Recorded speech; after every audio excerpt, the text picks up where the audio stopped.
El Congreso de Perú rechaza por tercera vez la posibilidad de adelantar las elecciones para 2023. La mayoría de los legisladores no estuvieron de acuerdo en votar conjuntamente el adelanto de los comicios y la propuesta de Asamblea Constituyente. Detalles con nuestro corresponsal en Lima. En Ecuador comenzaron las votaciones de las elecciones seccionales y las 8 reformas constitucionales que promueve el gobierno de Guillermo Lasso. Y los comicios iniciaron en 35 cárceles del país, convocando a casi 5.500 personas que aún no tienen una sentencia en contra y por lo tanto gozan de derechos políticos. Los republicanos de Estados Unidos le ganaron una batalla a los demócratas de la Cámara Baja, pues lograron la mayoría para expulsar del Comité de Asuntos Exteriores a la representante Ilhan Omar. Ellos la acusan por comentarios que la representante hizo contra Israel, pero los demócratas alegan que fue una venganza por la salida previa de 2 republicanos. Bienvenidos a las noticias que France 24 le dedica a América. Mi nombre es María Clara Calle.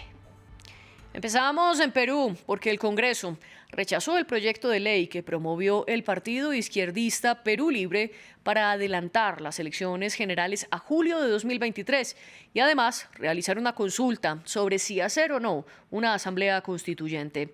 Esta es la segunda propuesta que hunden los legisladores en una semana, después de votar negativamente en 2 ocasiones un proyecto anterior que pretendía establecer la fecha de los comicios para diciembre de 2023.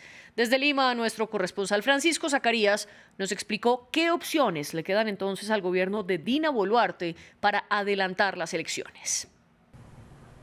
Bueno, al gobierno de Dina Boluarte le queda la única salida de insistir con el proyecto que ha presentado el primer ministro Alberto Otárola al Parlamento peruano. Precisamente la Comisión de Constitución ha citado al primer ministro peruano a que acuda el día que ha sido citado, que va a ser dentro de unas horas. Se va a abrir este caso en la comisión del Congreso para que el primer ministro detalle cuál es el alcance en sí de la iniciativa. Pero muchos analistas están diciendo que esto va a ser un alargue, porque la Comisión de Constitución va a tener luego que debatirla, aprobarla y enviarla a la Comisión Permanente. Esta va a ser el mismo proceso para enviarla al Pleno del Parlamento peruano y someterla a votación. Muchos están vaticinando que el Parlamento no va a aprobar esto y al gobierno de Boluarte le va a quedar enviar al primer ministro a hacer cuestión de confianza para que se apruebe la reforma. En Ecuador, el jueves comenzaron las votaciones de las elecciones seccionales, las del Consejo de Participación Ciudadana y las de 8 reformas constitucionales que promueve el gobierno de Guillermo Lasso. Aunque los comicios son el domingo 5 de febrero, casi 5.500 presos pudieron votar en 35 cárceles del país, pues aún no pierden sus derechos políticos por no tener una sentencia en contra. Las urnas de las prisiones estarán selladas hasta el conteo general del domingo y la protagonista es la consulta popular que impulsa el Ejecutivo. Previamente desde Quito, nuestro corresponsal Gustavo Ortega nos contó en qué consisten las 8 reformas propuestas por el gobierno y qué se espera que sucedan.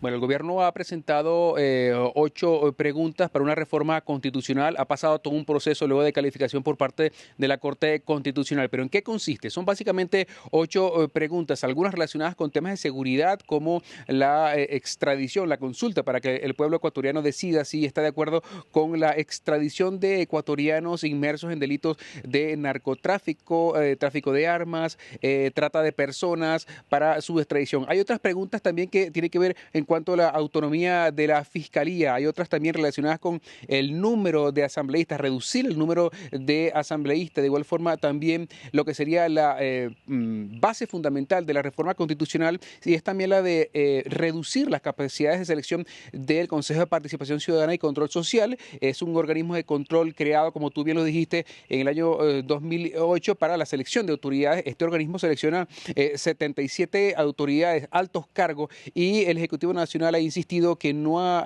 sido efectivo y de igual forma también ha estado inmerso en debates para poder seleccionar. ¿Qué pasará? Bueno, se realizan también estas elecciones en marco de una investigación, un escándalo de supuesta estructura de corrupción que señala al cuñado del presidente de la República, y esto ha hecho más competitivo, podría ser más competitivo el voto. El Ejecutivo Nacional ha intentado separar la campaña electoral del propio presidente Lasso para distanciarse un poco del principal involucrado, su cuñado Danilo Carrera. María Clara. Pasamos a Estados Unidos. Con 218 votos a favor y 211 en contra, los republicanos de la Cámara Baja ganaron su propuesta para expulsar a la representante Ilhan Omar del Comité de Asuntos Exteriores. Esta musulmana nacida en Somalia fue señalada por unos comentarios que publicó contra Israel. Pero los demócratas alegan que es un ataque racista y una venganza política, pues por primera vez en 2021 la mayoría demócrata destituyó de 2 comités a los ultraderechistas Marjorie Taylor Greene y Paul Gosar. El informe lo tiene Luis Muñoz. Los republicanos se hacen notar en la Cámara de Representantes y este martes hicieron valer su mayoría para expulsar a la demócrata Ilhan Omar de la Comisión de Asuntos Exteriores de la Cámara. Para ser claros, el representante puede decir lo que quiera, pero no tenemos que aceptarlo. Las personas que tienen opiniones tan odiosas deberían ser excluidas de este tipo de comité. Los republicanos achacan a Omar 6 declaraciones, especialmente un tuit de 2019 que Omar borró y por el que después se disculpó. El tuit decía que todo se trata de los Benjamins, una referencia al billete de $100 de Benjamin Franklin, con el que insinuaba que los partidarios de Israel solo piensan en el dinero. Omar se defendió. No vine al Congreso para guardar silencio. Vine al Congreso para ser su voz y mi liderazgo y mi voz no disminuirán si no estoy en este comité por un periodo. Mi voz será más y más fuerte y mi liderazgo será celebrado en todo el mundo como lo ha sido.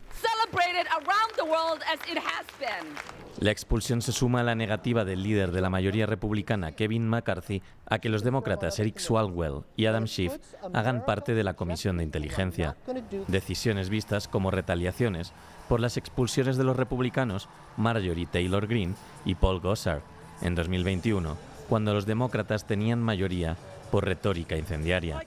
Los compañeros de Omar salieron en su defensa. Colegas, me presento ante ustedes como una orgullosa judía y una orgullosa amiga y colega de Ilhan Omar. Omar llegó a Estados Unidos como refugiada desde Somalia. Es la única congresista nacida en África y una de las pocas mujeres musulmanas de la Cámara de Representantes. Forma parte de los 9 representantes demócratas conocidos como The Squad por su carácter progresista y por su juventud. En Brasil, un congresista está acusando al expresidente Jair Bolsonaro de gestar un plan para evitar que Luis Ignacio Lula da Silva se posesionara el 1 de enero de este año. El senador de centroizquierda Marcos Doval afirma que en diciembre de 2022 se reunió con Bolsonaro y con el diputado Daniel Silveira. Según Doval, le pidieron que grabara ilegalmente al presidente del Tribunal Superior Electoral, Alexandre de Moraes, y hacerlo caer en una contradicción. De esa manera lograrían que de Moraes fuera arrestado y así Lula no podría tomar posesión. Los mensajes los publicó la revista Bella. Sin embargo, Doval se contradice, por ejemplo, cuando menciona el lugar donde ocurrió la reunión y sobre si Bolsonaro lo instó directamente al golpe o solo estuvo allí para escuchar el plan. Escuchemos parte de lo que denuncia. La idea era que colocaran el equipo de grabación. Habría un vehículo cerca del Tribunal Supremo grabando el audio y yo, en esta reunión con el ministro Alexandre, lo llevaría a decir que en algunos de los procesos traspasó la línea de la Constitución. Y de inmediato dije que no haría eso, no haría ese tipo de cosas y le dije, mire, presidente y Daniel, esto es ilegal. Para hacer esta grabación ustedes deben tener autorización del juez. Y terminamos con noticias de fútbol americano. A pesar de que el histórico mariscal de campo Tom Brady anunció por segunda vez que se va a retirar, ahora su antiguo equipo, los New England Patriots, quieren hacerle un contrato para que juegue un partido más. Así lo dio a conocer Robert Kraft, el propietario de los Patriots, en una entrevista con la cadena CNN. Kraft afirmó que harán todo lo que esté en su poder para traerlo de regreso en un juego más y honrarlo por las 20 temporadas que estuvo con el equipo y con el que Brady ganó 6 de sus 7 Super Bowls. Para conseguir este objetivo, los Patriots tendrían que esperar por lo menos hasta el 15 de marzo, cuando se abre el mercado de los agentes libres, ya que Brady todavía está vinculado con los Tampa Bay Buccaneers.